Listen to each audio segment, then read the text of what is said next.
آج کل گرفتاریوں کا موسم ہے، سیاستدانوں کو دھڑا دھڑ گرفتار کیا جا رہا ہے، کرپٹ مافیا جیلوں کی زینت بن رہا ہے۔ اسی دوران عرفان صدیقی جو میاں نواز شریف کے مشیر رہے ہیں، پہلے وہ ان کی حمایت میں کالم لکھا کرتے تھے، اس کے بعد انہوں نے کالم نگاری ترک کر دی اور فل جاب مشیر کا ہی ان کے پاس رہ گیا۔ عرفان صدیقی وہ ہیں جن کو میاں نواز شریف نے طالبان کے ساتھ مذاکرات کے لیے جو کمیٹی قائم کی تھی، اس کا سربراہ عرفان صدیقی صاحب کو بنایا گیا تھا۔ تو یہ میاں نواز شریف کے بڑے قریبی ساتھیوں میں شمار ان کا کیا جاتا ہے۔ میاں نواز شریف ان کی جس طرح سے پذیرائی کرتے تھے، اسی حوالے سے ان مسلم لیگ نون کے اندر بھی کوئی تحفظات پائے جاتے تھے۔ چودھری نثار علی خان تو ان کو خوش آمدیوں کے ٹولے میں شامل کرتے تھے اور ان کی حمایت قطن کرنے کے لیے تیار نہیں تھے، جو عمومی طور پہ ان کے حوالے سے خبریں آتی رہی تھیں۔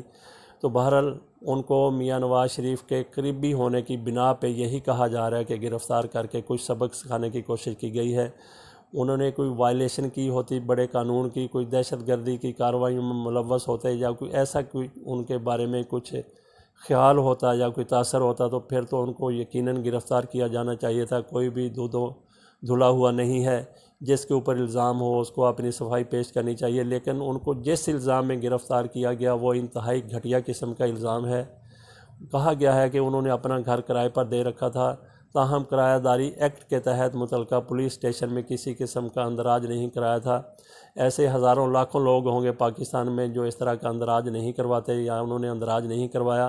موجودہ دہشت گردی کی صورتحال میں یقیناً اندراج کی بڑی ضرورت ہے، لیکن یہ ایسا جرم نہیں ہے کہ آپ پکڑ کے عرفان صدیقی کو جیل میں ڈال دیں۔ اس سے حکومت کے بارے میں کوئی عمومی تاثر بہتر قائم نہیں ہوا ہے۔ بہرحال اس کو حکومت کی طرف سے ایک گھٹیا قسم کی کارروائی قرار دیا جا سکتا ہے، جس کی قطعاً حمایت نہیں کی جا سکتی۔ حکومت کو چاہیے کہ مزید ایسی اپنے لیے بدنامی مول نہ لے۔